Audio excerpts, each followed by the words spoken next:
விஜயை பொறுத்த வரைக்கும் கரூரில் ஒரு பெரிய பாடம் படித்து கொண்டார். மீண்டும் இது போன்ற அசம்பாவிதம் நடந்தால் விஜயும் விஜய் கூட்டாளிகளும் காலதாமதம் இல்லாமல் சிறைக்கு போவார்கள்.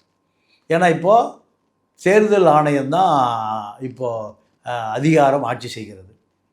வெளிமாநில ஆட்சியாளர் தான் இங்கே அதிகாரம் மிக்கவராக இருக்கிறார். எந்த ஒரு சட்டம் ஒழுங்குக்கும் அவர் தான் பொறுப்பு. சட்டம் ஒழுங்கை மீறினால் கைது செய்யப்படுவார், சிறையில் அடைக்கப்படுவார். திமுகவை போல பயந்தோ பாஜகவை போல அரசியல் லாபத்துக்காகவோ விட்டு வைக்க மாட்டார்கள். ஆகையால் எந்த அசம்பாவிதம் நடந்தாலும் அதற்கு பொறுப்பாக சட்டம் பதுங்காது.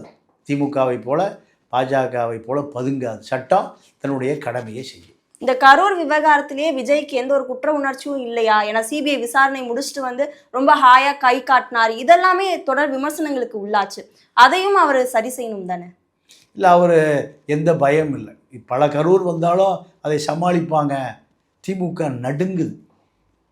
அந்த கேரவன் ஓட்டுநரை கூட கைது செய்யலை. திமுகவுக்கு தாவேக்காவை பார்த்து ஒரு பயம் இருக்கு அப்படின்னு தாவேக்கா தன்னை கடுமையாக விமர்சனம் பண்ணிடக்கூடாது.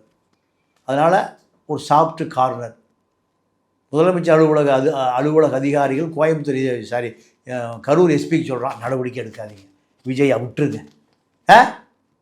முதுகெலும்பு இல்லாத திமுக, முதுகெலும்பு இல்லாத ஸ்டாலின், முதுகெலும்பே இல்லாத முதலமைச்சர் அலுவலக அதிகாரிகள்.